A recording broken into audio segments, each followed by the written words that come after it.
Hello नमस्कार जय हिंद वंदे मातरम। दोस्तों स्वागत है आप सभी का आपके अपने यूट्यूब प्लेटफॉर्म राजस्थान क्लासेस पर।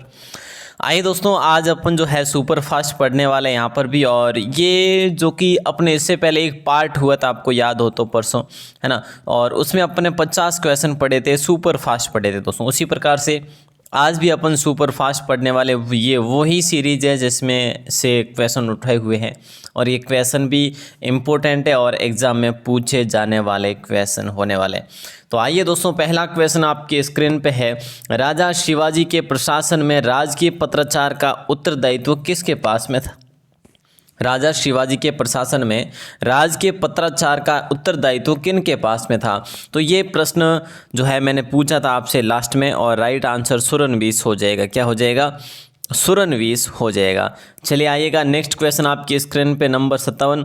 भारतीय राष्ट्रीय कांग्रेस की स्थापना कब होती है? देखिए दोस्तों, भारतीय राष्ट्रीय कांग्रेस की स्थापना कब होती है? 1875, 1885, 1905 या फिर 1865? तो 1885 में इसकी स्थापना होती है दोस्तों। और पहला अधिवेशन जो होता है, मैंने आपको कई बार बताया, बम्बई में पहला अधिवेशन हुआ था ये, है ना। चलिए, तो राइट आंसर आप सभी का हो जाएगा डी ऑप्शन को लॉक करेंगे सारे के सारे भाई बहन। और उसी प्रकार से इसी कड़ी में नेक्स्ट क्वेश्चन आपकी स्क्रीन पे है। 58 नंबर, मूक नायक पत्रिका की शुरुआत किसने की थी? देखिए दोस्तों, मूक नायक पत्रिका की शुरुआत किसने की थी? MG Ranade, Gopal Ganesh Agarkar, doctor BR Ambedkar, Mahatma Gandhi? तो डॉक्टर BR अम्बेडकर हो जाएगा राइट आंसर, BR अम्बेडकर। ठीक है, तो यहाँ पे आपका राइट आंसर हो जाएगा सी ऑप्शन। इन्होंने जो मूक नायक पत्रिका की जो है शुरुआत की थी। नेक्स्ट क्वेश्चन है, किसके शासनकाल के दौरान ह्वेनसांग भारत भ्रमण पर आया था? ये आसान सा क्वेश्चन है, बहुत आसान क्वेश्चन है। किसके शासनकाल के दौरान ह्वेनसांग भारत भ्रमण पर आया था? इसने नालंदा से जो है दोस्तों क्या किया था?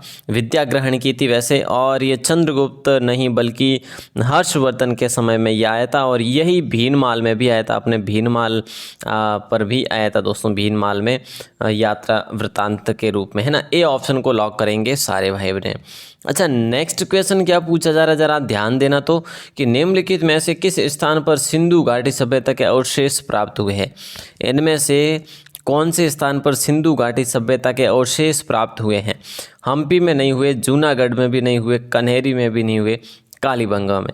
दोस्तों BB लाल और BK थापर, BB लाल व BK थापर के द्वारा जो है इसकी खोज की जाती है दोस्तों, और उत्खनन किया जाता है। और दोस्तों ध्यान रखना, अमलानंद घोष के द्वारा इसकी खोज की जाती है। और मैं आपको बता दूं साथ ही साथ, ये है कहाँ पर? बोले सर हनुमानगढ़ में है, कालीबंगा, जैसे हम काली चूड़ियाँ कह सकते हैं शाब्दिक अर्थों में। ठीक है, अच्छा क्वेश्चन है, लॉक कीजिएगा। और अगला प्रश्न है, महाराष्ट्र में सार्वजनिक गणेशोत्सव की जो शुरुआत की थी ना महाराष्ट्र में, वो किसने की थी दोस्तों? GK Gokhale, GG Agarkar, BG तिलक या MG रानाडे? तो बाल गंगाधर तिलक हो जाएगा आपका राइट आंसर, बाल गंगाधर तिलक हो जाएगा राइट आंसर। मतलब कि सी ऑप्शन को लॉक करेंगे। इन्हें कहते हैं BG तिलक, है ना, शॉर्ट में BG तिलक भी कहते हैं। चलो सर, अगला प्रश्न है कि निम्नलिखित में से किसके साथ लॉर्ड मैकाले का नाम जुड़ा हुआ है? लॉर्ड मैकाले का नाम किसके साथ जुड़ा हुआ है? मतलब उन्होंने क्या कार्य किया था जिससे कि उनके नाम के साथ ये भी हम कहते हैं कि लॉर्ड मैकाले कौन से के भाई? वो देखिए, गोद निषेध प्रथा या फिर सह संधि या अंग्रेजी शिक्षा या फिर अपने स्थायी बंदोबस्त? तो राइट आंसर, लॉर्ड मैकाले अंग्रेजी शिक्षा पर उसने पुरजोर दिया था। तो दोस्तों राइट आंसर सी ऑप्शन हो जाएगा। अगला प्रश्न आपके स्क्रीन पे 63 में ये पूछा जा रहा है, निम्न में से कौन भारतीय राष्ट्रीय आंदोलन के गर्म दल के नेता थे? निम्नलिखित में से कौन भारतीय राष्ट्रीय आंदोलन के गर्म दल के नेता थे? तो यह गर्म दल के नेता की बात करें तो राइट आंसर सभी का हो जाएगा सी ऑप्शन, है ना, विपिन चंद्र पाल। देखिए, लाल बाल व पाल, बाल गंगाधर तिलक, लाल बहादुर शास्त्री और विपिन चंद्र पाल, ये तीनों जो थे ये गर्म दल के नेता थे प्यारे साथियों। और सामने जैसे दादा भाई नेहरू जी, गोपाल कृष्ण है और महात्मा गांधी वगैरह है, वो नरम दल के थे भैया। ध्यान रखना, अच्छा क्वेश्चन है और लॉक भी कीजिएगा। काकोरी ट्रेन डकैती में कौन शामिल था दोस्तों? अब देखिए, काकोरी ट्रेन डकैती में कौन शामिल था भैया, जल्दी बताइए। देखिए, सूर्यसेन थे या राम प्रसाद बिस्मिला थे या खुदीराम बोस या भगत सिंह? तो देखिए, काकोरी ट्रेन डकैती में राम प्रसाद बिस्मिल थे भैया। राइट आंसर बोले सर बी ऑप्शन होगा कि हाँ जी, बी ऑप्शन हो जाएगा। और अगला प्रश्न आपकी स्क्रीन पे, फतेहपुर सीकरी का निर्माण किसने करवाया था? फतेहपुर सीकरी का निर्माण दोस्तों शाहजहां ने नहीं करवाया, औरंगजेब ने नहीं करवाया, जहांगीर ने भी नहीं करवाया, अकबर ने करवाया दोस्तों। ठीक है, अकबर ने करवाया। यहाँ पर इसी दोस्तों यहाँ पर पंचमहल भी बने हुए हैं जो कि अकबर के आरामदायक रूप से रहने के लिए बनाए थे, है ना। तो ध्यान रखना। अगला प्रश्न है, प्रथम जैन सभा कहाँ आयोजित हुई थी? प्रथम जो जैन संगीति आयोजित हुई थी ना, जैन संगीति, वो कहाँ पर आयोजित हुई थी दोस्तों? दोस्तों ये जैन सभा हुई थी 300 ईसा पूर्व में। ठीक है, और वैसे आप सबको पता होगा, इसके अध्यक्ष की बात करें स्थूल भद्र इसके अध्यक्ष थे, स्थूल भद्र इसके अध्यक्ष रहे थे। और ये पाटलिपुत्र में दोस्तों ये प्रथम जैन संगीति हुई थी। प्रथम जैन संगीति कहाँ पे हुई थी? पाटलिपुत्र में। राइट आंसर डी ऑप्शन हो जाएगा। अच्छा, नेक्स्ट क्वेश्चन है कि भाई 1793 किसने, देखिए किसने 1793 ईस्वी में भारतीय सिविल सेवा आरंभ की थी? इनमें से किसने जो है भारत में सिविल सेवा प्रारंभ की थी, वो भी 1793 में? तो आपके लिए बिल्कुल आसान सा बन गया, है ना। तो बोले सर लॉर्ड कॉर्नवालिस हो जाएगा। बिल्कुल सही पकड़े आपने, तो बी ऑप्शन लॉक ही हो जाएगा भैया। अच्छा सा क्वेश्चन है, ओके सर। आयुर्वेद की उत्पत्ति हुई थी कौन से वेद से होती है? आयुर्वेद की उत्पत्ति जो है ना, ये कौन से वेद से होती है? ऋग्वेद से होती है या फिर सामवेद से या फिर यजुर्वेद से या फिर अथर्ववेद से? तो आयुर्वेद की उत्पत्ति आप सभी जानते हैं। राइट आंसर सभी का हो जाएगा डी ऑप्शन अथर्ववेद। क्या हो जाएगा? अथर्ववेद हो जाएगा। और अथर्ववेद से आयुर्वेद की जो है उत्पत्ति होती है दोस्तों। सबसे बड़ा और प्राचीन वेद कौन सा है? ऋग्वेद है। ठीक है, ये चीज़ भी आप ध्यान रखना साथ ही साथ। और नेक्स्ट क्वेश्चन भी है, देखिए इनमें से कौन से शासक का संबंध गुलाम वंश से था? इनमें से कौन सा जो शासक है वो गुलाम वंश से संबंधित है दोस्तों? गुलाम मतलब कि दास वंश से संबंधित है, ऐसे समझिए, है ना। तो बिल्कुल आपने कौन सा पढ़ा होगा? हुमायूं तो दोस्तों मुगल है, अकबर भी मुगल है, अहमद शाह अब्दाली भी है मुगल। तो दोस्तों ये गुलाम वंश से संबंधित है। ए ऑप्शन आप सभी का लॉक हो जाएगा। अच्छा क्वेश्चन है, लॉक कीजिएगा। और आगे बढ़ते हैं, अगले प्रश्न को देखते हैं। निम्नलिखित, देखिए ध्यान देना जरा, निम्नलिखित में से कौन सा शासक सिंचाई के लिए बड़ी संख्या में नहरों के लिए बहुत प्रसिद्ध हुआ था? कौन सा शासक जो है सिंचाई के लिए बड़ी संख्या में नहरें दोस्तों लगवाने के लिए बहुत प्रसिद्ध हुआ था? तो राइट आंसर फिरोज शाह तुगलक हो जाएगा क्या? बोले सर हो तो जाएगा। तो भैया बी ऑप्शन को लॉक करिए और जल्दी से करिए भैया, है ना। तो बी ऑप्शन सभी का सही उत्तर हो जाएगा, फिरोज शाह तुगलक, जो कि दोस्तों तुगलक वंश से संबंधित और सल्तनत काल के अंतर्गत हुआ था। नेक्स्ट क्वेश्चन है कि भाई निम्न में से कौन बंगाल में भक्ति आंदोलन का संत था? बंगाल में भक्ति आंदोलन का संत कौन था इनमें से? क्या इनमें से? तो दोस्तों विवेकानंद तो होंगे नहीं, तुलसीदास भी नहीं होंगे, कबीर भी नहीं होंगे। तो भैया कौन से हो जाएंगे? चैतन्य हो जाएंगे। डी ऑप्शन लॉक हो जाएगा प्यारे साथियों, है ना। तो ये बंगाल के थे भैया और भक्ति आंदोलन में इनका महत्वपूर्ण योगदान भी था। बोले सर क्लियर है। नंबर 72 है, किसने सभी सिखों को एकता के सूत्र में बांधा और पंजाब राज्य का गठन किया था? किसने जो है सभी सिखों को एकता के सूत्र में बांधा और पंजाब राज्य का गठन किया? तो प्यारे साथियों महाराजा रणजीत सिंह ने ये कार्य किया था। और जो प्यारे साथियों स्वर्ण मंदिर जो है ना, पंजाब का स्वर्ण मंदिर जो अमृतसर वाला, वो भी इन्हीं के काल में बनाया गया था, इन्हीं के द्वारा बनवाया गया था। प्यारे साथियों ये क्वेश्चन बड़ा ही लाजवाब और इम्पोर्टेंट है।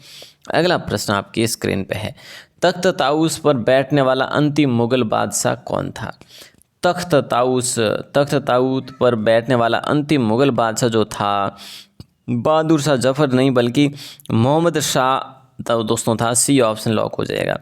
वैसे हम तो मुगल शासकों में हम पढ़ते हैं कि अंतिम मुगल शासक कौन सा था, तो बहादुर शाह जफर अपन पढ़ते हैं, ये कई बार एग्जाम में क्वेश्चन भी पूछा गया है। लेकिन तख्त ताऊस पर बैठने वाला दिल्ली के वो मोहम्मद शाह है और राइट आंसर अपना हो जाएगा सी। नेक्स्ट क्वेश्चन भी आपकी स्क्रीन पे है दोस्तों। ये लेवल का है, किस संत का नाम शिवाजी से जुड़ा हुआ है? इनमें से कौन से संत का नाम शिवाजी से जुड़ा हुआ है? तो देखिए, ये रामानंद तो नहीं होगा, चैतन्य भी नहीं होगा, तुकाराम भी नहीं होगा दोस्तों, रामदास हो जाएगा। क्या हो जाएगा? रामदास हो जाएगा। इनसे जीवन से संबंधित है और ये इनसे प्रेरणा लिया करते थे। तो दोस्तों बी ऑप्शन लॉक हो जाएगा आप सभी का। और नंबर 75 है। देखिए, पुर्तगालियों ने गोवा पर कब्जा कब किया था? पुर्तगालियों ने गोवा पर कब्जा कब किया था, ये आपको मिल के बताना है। 1470 ईस्वी में, 1510 ईस्वी में, 1570 ईस्वी में या 1610 में पुर्तगालियों ने गोवा पर कब्जा कब किया था? तो दोस्तों राइट आंसर हो जाएगा आपका 1510 में पुर्तगालियों ने गोवा पर कब्जा किया था। और यही पुर्तगाली सबसे लास्ट में गए थे दोस्तों गोवा से। गोवा को बहुत मुश्किल छोड़ा था इन लोगों ने, है ना। चलिए, तो अगला प्रश्न नंबर 76 है।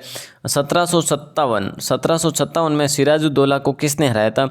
और ये युद्ध हुआ था दोस्तों 1757 वाला, है ना। तो जिसमें सिराजुद्दौला को किसने हराया था? सिराजुद्दौला को किसने हराया था? तो भैया लॉर्ड क्लाइव ने हराया था। किसने हराया था? लॉर्ड क्लाइव ने हराया था। बिल्कुल सी ऑप्शन हो जाएगा लॉक। और दोस्तों अगला प्रश्न आपकी स्क्रीन पे है, ये प्लासी का युद्ध हो गया। अगला प्रश्न नंबर 77 है कि भी अकबर ने फतेहपुर सीकरी में बुलंद दरवाज़ा बनवाया था। बिल्कुल सर, बनवाया। बुलंद दरवाज़ा कहाँ पे बनाया? अकबर ने फतेहपुर सीकरी में बनाया। फतेहपुर सीकरी कहाँ पे? सर यूपी में है। ठीक है, तो किसकी स्मृति में बनवाया? तो दोस्तों ये गुजरात विजय की मतलब उपलक्ष्य में बनाया था। अपनी गुजरात विजय के उपलक्ष्य में बनाया था। तो राइट आंसर क्या हो जाएगा? बी ऑप्शन को लॉक कर देंगे सारे भाई बहन। नेक्स्ट क्वेश्चन है, तराइन के दूसरे युद्ध में पृथ्वीराज चौहान को पराजित किया था। तराइन के दूसरे युद्ध में पृथ्वीराज चौहान को पराजित किया था। बलबन ने, गजनी के महमूद ने, मोहम्मद गोरी ने या सुबुगिन ने? दोस्तों देखिए, यहाँ पे अपना राइट आंसर हो जाएगा मोहम्मद गोरी। क्या हो जाएगा? मोहम्मद गोरी हो जाएगा। देखिए, तराइन के दूसरे युद्ध में पृथ्वीराज चौहान को पराजित किया। तराइन का दूसरा युद्ध 1192 में हुआ था।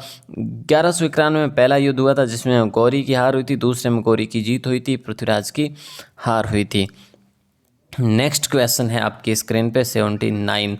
देखिए ज़रा कि किसका निर्माण 1632 ईस्वी में आरंभ किया गया और 1648 ईस्वी के अंत में पूरा हुआ। मतलब कि इसे लगभग 16 वर्ष लगे थे प्यारे साथियों। तो ये आसान क्वेश्चन है, बहुत आसान क्वेश्चन है। हम करेंगे ताजमहल को। बोले सर ताजमहल किसने बनाया? अरे भैया जी, ताजमहल शाहजहां ने बनवाया। बोले सर किसकी स्मृति में? इनकी बेगम थी मुमताज़ बेगम की स्मृति में बनाया था। तो दोस्तों ए ऑप्शन लॉक कर दीजिएगा। और अगला प्रश्न आपकी स्क्रीन पे है, निम्नलिखित महान मुगलों में से कौन एक प्रथम श्रेणी का कवि भी था? निम्नलिखित महान मुगलों में से एक प्रथम श्रेणी का कवि भी था। तो दोस्तों शाहजहां तो नहीं होगा और जहांगीर भी नहीं होगा, अकबर भी नहीं होगा। तो राइट आंसर होगा बाबर। ये एक महान कवि भी था दोस्तों। अकबर भी था वैसे, लेकिन अकबर से भी ये कई गुना बेस्ट था। नंबर 80 क्वेश्चन भी आपका कंप्लीट हो गया। अगला प्रश्न आपकी स्क्रीन पे है, किसके शासनकाल में शिवाजी के नेतृत्व में मराठा आंदोलन एक चुनौतीपूर्ण शक्ति के रूप में विकसित हुआ था? देखिए दोस्तों, किसके शासनकाल में शिवाजी के नेतृत्व में मराठा आंदोलन एक चुनौतीपूर्ण शक्ति के रूप में विकसित हुआ था? तो राइट आंसर हो जाएगा औरंगजेब आलमगीर, है ना। औरंगजेब आलमगीर के समय, है ना। तो सी ऑप्शन आप सबका सही उत्तर हो जाएगा। और नंबर 82, अकबर के शासन में भू राजस्व प्रणाली का कर्ता निम्न में से कौन था? देखिए, अकबर के शासन में भू राजस्व प्रणाली का जो कर्ता था वो निम्न में से कौन था? तो राइट आंसर आप सबका हो जाएगा टोडरमल। कौन था भैया? टोडरमल था। टोडरमल। और ये राजस्व मंत्री भी इन्हें कह सकते हैं हम, राजस्व का काम संभाल लेते तो भैया राजस्व मंत्री हो जाएगा, है ना। चलिए, तो ध्यान रखना डी ऑप्शन को लॉक करेंगे। और 83 आपकी स्क्रीन पे है, सम्राट अकबर के शासन में हुमायूंनामा लिखा था। सम्राट अकबर के शासन में हुमायूंनामा किसने लिखा था? तो भैया फैजी सरहिंदी नहीं होगा, अब्बास सरवानी नहीं होगा, अहमद यादगार भी नहीं होगा, गुलबदन बेगम हो जाएगा। ए ऑप्शन आप सभी का सही उत्तर हो जाएगा। नेक्स्ट क्वेश्चन आपकी स्क्रीन पे है, number 84, English east India company ने, अंग्रेजी ईस्ट इंडिया कंपनी ने या ब्रिटिश ईस्ट इंडिया कंपनी ने इनमें से किसके शासन के दौरान मद्रास में कोर्ट सेंट जॉर्ज की स्थापना की थी? मद्रास में फोर्ट सेंट जॉर्ज की स्थापना की थी। तो राइट आंसर जो है हो जाएगा आपका शाहजहाँ, है ना। किसके शासनकाल में? शाहजहाँ के शासनकाल में हो जाएगा आपका राइट आंसर। और इन्हीं हाँ अगला प्रश्न देखते हैं, डी ऑप्शन हो जाएगा। और शाहजहाँ के काल में ही है, जो आप सबको पता होगा कि शाहजहाँ ने इसको, इन लोगों को क्या किया था, बिल्कुल जो है अनुमति दी थी कि भाई हाँ आप व्यापार भी कर सकते हैं यहाँ पे। तो देखिए नंबर 85 पे, ब्रिटिश की ग्रीष्मकालीन राजधानी जो थी ना वो कौन सी थी? ब्रिटिश सरकार की ग्रीष्मकालीन राजधानी थी डलहौजी, ऊटी, शिमला या दार्जिलिंग। तो इनमें से राइट आंसर, ठीक है दोस्तों, राइट आंसर क्या हो जाएगा? ऊटी देखिए महाराष्ट्र है, डलहौजी था, या शिमला या दार्जिलिंग। तो राइट आंसर डलहौजी है ना, डलहौजी हो जाएगा सही उत्तर, ए ऑप्शन। और अगला प्रश्न है, महात्मा गांधी ने अपने सत्याग्रह शास्त्र का सूत्रपात सबसे पहले कहाँ किया था? महात्मा गांधी ने अपने सत्याग्रह शास्त्र का सूत्रपात सबसे पहले कहाँ किया था? तो देखिए राइट आंसर जो हो जाएगा यहाँ पे आपका डी ऑप्शन हो जाएगा, दक्षिण अफ्रीका। क्या हो जाएगा?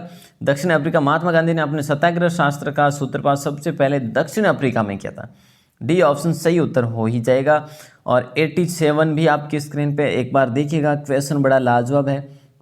यूँ पूछा जा रहा है कि सुभाष चंद्र बोस ने किस वर्ष में वह कहाँ पर आज़ाद हिंद फौज की स्वीकृति दी थी? तो सुभाष चंद्र बोस ने किस वर्ष में वह कहाँ पर आज़ाद हिंद फौज की स्वीकृति दी थी? तो 1943 सिंगापुर में दी थी दोस्तों। कहाँ पर? सिंगापुर में। राइट आंसर क्या होगा? सी ऑप्शन हो जाएगा, 1943 सिंगापुर हो जाएगा। भारतीय राष्ट्रीय कांग्रेस के ऐतिहासिक 1929 ईस्वी के लाहौर अधिवेशन की अध्यक्षता किसने की थी? भारतीय राष्ट्रीय कांग्रेस के ऐतिहासिक 1929 ईस्वी के लाहौर अधिवेशन की अध्यक्षता जो की थी वो मोतीलाल नेहरू ने या जवाहरलाल नेहरू ने? बोले सर जवाहरलाल नेहरू ने की थी। बी ऑप्शन सही उत्तर हो जाएगा। क्या हो जाएगा? सही उत्तर हो जाएगा। आसान सा क्वेश्चन है, अच्छा सा क्वेश्चन है। और अगला प्रश्न भी आपकी स्क्रीन पे 89। देखिए 19 नवंबर 1962 को चीन ने भारत के किस प्रदेश पर हमला किया था? 19 नवंबर 1962 को चीन ने भारत के किस प्रदेशों पर हमला किया था? तो राइट आंसर क्या हो जाएगा? 19 नवंबर 1962 को चीन ने भारत के किस प्रदेशों पर? तो दोस्तों लद्दाख नहीं, north east frontier agency NEFA पर हमला किया था, ये चीज़ ध्यान रखना। और कुरुमा जनपद की राजधानी दोस्तों मथुरा थी या इंद्रप्रस्थ थी या विदेह थी या फिर मिथिला थी? तो आसान है, कुरुमा जनपद कितने हुए थे प्यारे साथियों? 16 हुए थे। और इसमें आपका राइट आंसर क्या हो जाएगा? इंद्रप्रस्थ हो जाएगा। बी ऑप्शन लॉक हो जाएगा भैया। बोले सर ठीक है।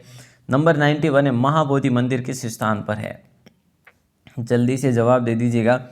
महाबोधि मंदिर जो है किस स्थान पर है? पुरी में, बोध गया में, राजगीर में या रामेश्वर में? महाबोधि मंदिर किस स्थान पर है? पुरी, बोध गया, राजगीर या रामेश्वर? तो भाई राइट आंसर आप सभी का हो जाएगा बोध गया। क्या हो जाएगा? बोध गया हो जाएगा। बिल्कुल आसान सा क्वेश्चन है, बी ऑप्शन लॉक हो जाएगा। और अगला प्रश्न आपकी स्क्रीन पे है, महाबोधि मंदिर बोध गया बिहार है ना। 92 आपकी स्क्रीन पे ये है कि निम्नलिखित में से कौन सी नदी सप्त सिंधु क्षेत्र में फैल जाती है और बाद में सूख भी जाती है? वो कौन सी नदी है? तो दोस्तों राइट आंसर क्या हो जाएगा? चेनाब, यमुना, सरस्वती या झेलम? बोले सर सरस्वती हो जाएगा। बिल्कुल सरस्वती हो जाएगा। और आसान सा क्वेश्चन अगला भी है, भारतीय राजा ने सिकंदर का विरोध किया था। कौन सा जो भारतीय राजा था जिसने सिकंदर का विरोध किया था और सिकंदर को भारत में आने से रोका था? अंबी नहीं था, पोरस था, बिल्कुल घनानंद नहीं था, चंद्रगुप्त नहीं था। पोरस हो जाएगा। बी ऑप्शन लॉक हो जाएगा भैया। अच्छा सा क्वेश्चन है और लॉक भी कीजिएगा। पाटलिपुत्र शहर की नींव किसने रखी थी ये बता दीजिएगा। उदयन, अशोक, बिंबिसार, माँ पद्मनंद? देखिए दोस्तों पाटलिपुत्र शहर की नींव जो रखी थी ना वो उदय ने रखी थी। किसने रखी थी? ए ऑप्शन लॉक हो जाएगा आपका। ए ऑप्शन लॉक हो जाएगा। आसान सा क्वेश्चन है। और अगला प्रश्न आपकी स्क्रीन पे दूं और ये लीजिएगा, बुद्ध के सारथी का नाम। और दोस्तों उदयन जो है बौद्ध धर्म के समर्थक रहे थे, ठीक है। और बुद्ध के सारथी का नाम आपको बताना है। क्या हो जाएगा राइट आंसर? बुद्ध के सारथी का नाम मन्ना होगा, चन्ना होगा, देवदत्त या फिर रघु। तो बुद्ध के सारथी का नाम चन्ना हो जाएगा राइट आंसर दोस्तों। बी ऑप्शन सही उत्तर हो जाएगा। सबसे प्रसिद्ध कुषाण शासक कौन था? और इन्हीं के समय में स्थापत्य कला जो है बड़े चरम सीमा पर पहुंची थी दोस्तों। तो राइट आंसर रुद्रदामन नहीं होगा, वासुदेव नहीं होगा, कनिष्क हो जाएगा। सी ऑप्शन को लॉक करेंगे। ठीक है, कनिष्क हो जाएगा। सबसे प्रसिद्ध कुषाण शासक जो था वो था कनिष्क। ओके सर, 97 बता दीजिएगा राइट आंसर। लास्ट से दोस्तों ये क्वेश्चन है, पानीपत की पहली लड़ाई किन दो शासकों के बीच लड़ी गई थी? पानीपत की पहली लड़ाई किन दो शासकों के बीच में लड़ी गई थी? तो दोस्तों अकबर व बहलो लोदी, बाबर व इब्राहिम लोदी, बैरम खान व सिकंदर लोदी, शाहजहाँ व दौलत खान लोदी। तो देखिए पानीपत की पहली लड़ाई लड़ी गई थी बाबर और इब्राहिम लोदी के मध्य। बी ऑप्शन सही उत्तर हो जाएगा। बी ऑप्शन सही उत्तर हो जाएगा। बिल्कुल आसान है। और आगे बढ़ते हैं और अगले प्रश्न को देखते हैं। गदर पार्टी की स्थापना कब और कहाँ पे होती है? ठीक है दोस्तों, गदर पार्टी की स्थापना कब और कहाँ पर होती है? देखिए 1921 ऑप्शन है, ये तो होगा ही नहीं। 1921 है, 1917 है, 1913 है। गदर पार्टी की स्थापना कब पूछा जा रहा है? 1913 में हुई थी और अमेरिका में हुई थी भैया। ये चीज़ें आपको ध्यान रखनी है। अब आपका अगला प्रश्न है आपकी स्क्रीन पे, निम्न में से कौन नेता जो है कांग्रेस के उग्रवादी दल से संबंधित था? उग्रवादी दल से संबंधित था। तो दोस्तों अरविंदो या दादा भाई नौरोजी या जी के गोखले या एस.एन. बनर्जी। उग्रवादी और उग्रवादी है ना, उदारवादी। तो दोस्तों यहाँ पे आपका राइट आंसर होगा अरविंदो घोष हो जाएगा। ठीक है, ए ऑप्शन लॉक हो जाएगा। नंबर 100 क्वेश्चन पूछा जा रहा है कि भाई दूसरी गोलमेज कांग्रेस कॉन्फ्रेंस में भारतीय राष्ट्रीय कांग्रेस का प्रतिनिधित्व किसने किया था? तो दोस्तों दूसरी गोलमेज कॉन्फ्रेंस में भारतीय राष्ट्रीय कांग्रेस का प्रतिनिधित्व किसने किया था? महात्मा करमचंद गांधी ने किया था। तो राइट आंसर सी ऑप्शन हो जाएगा, लॉक है ना। एम.के. गांधी भी वही गांधी जी है। ठीक है, नंबर 101 है, पूछा जा रहा है लास्ट से दोस्तों। अब लास्ट क्वेश्चन आने वाला है। देखिए कौन से सन के बीच की अवधि को दिल्ली सल्तनत की अवधि के रूप में जाना जाता है? मैंने आपको परसों भी कल भी मतलब कि इससे फर्स्ट क्लास में भी बताया था, 1200 से लेकर 1500 तक। तो 1206 से लेकर 1526 तक। 1526 में जो कि बाबर का दोस्तों युद्ध होता है, बाबर से किससे होता है वो आप सबको पता है कि खानवा का युद्ध होता है। अगला प्रश्न है, किस वेद में मंत्र तंत्र व जादुई सम्मोहन से जुड़े स्रोत सन्निहित है? किस वेद में मंत्र तंत्र व जादुई सम्मोहन से जुड़े स्रोत सन्निहित है? तो राइट आंसर हो जाएगा वो भी अथर्ववेद, और आयुर्वेद भी इसी से संबंधित है। आयुर्वेद भी इसी से संबंधित है। डी ऑप्शन लॉक हो जाएगा। अच्छा दोस्तों 103 नंबर है, प्रसिद्ध नाटक मृच्छकटिकम किसने लिखा था? मृच्छकटिकम जो है ये किसके द्वारा लिखा गया था? कालिदास, शूद्रक, विशाखदत्त या फिर सुश्रुत। दोस्तों देखिए विशाखदत्त के द्वारा तो मुद्रा राक्षस लिखा गया और कालिदास के द्वारा रघुवंशम लिखा गया। ठीक है, तो यहाँ पे राइट आंसर हो जाएगा शूद्रक। बी ऑप्शन सही उत्तर हो जाएगा। और दोस्तों अंतिम मुगल शासक कौन थे ये आपको बताना है, जल्दी बताइए क्या हो जाएगा राइट आंसर। और अंतिम मुगल शासक कौन था? वैसे सबको पता है भाई, बहादुर शाह जफर हो जाएगा बी ऑप्शन। अब दोस्तों लास्ट का क्वेश्चन मैं आपको दे रहा हूँ, आपके कितने प्रश्न सही हुए ये मुझे 12 के कमेंट सेक्शन में ज़रूर बताएं। ये लास्ट क्वेश्चन है, कब कौन सी ईस्वी में हैदराबाद के निज़ाम द्वारा पहली साइक संधि पर हस्ताक्षर किया गया? तो इसका आंसर आपको 12 के कमेंट सेक्शन में देना है दोस्तों। सुपर फास्ट क्लास की है, उम्मीद है कि क्लास अच्छी लगी होगी और बेस्ट लगी हो तो भैया एक लाइक तो बनता है, और अपने मित्रों के साथ शेयर वगैरह तो बिल्कुल ही बिल्कुल बनता है ना। तो चलिए दोस्तों, आप सभी का दिल से धन्यवाद, दिल से आभार। ऐसे ही अपनी स्टडी को कायम रखिए और रेगुलर नियमितता को बनाए रखिए। आप सभी का धन्यवाद, सभी का प्रेम पूर्वक आभार। जय हिंद, वंदे मातरम।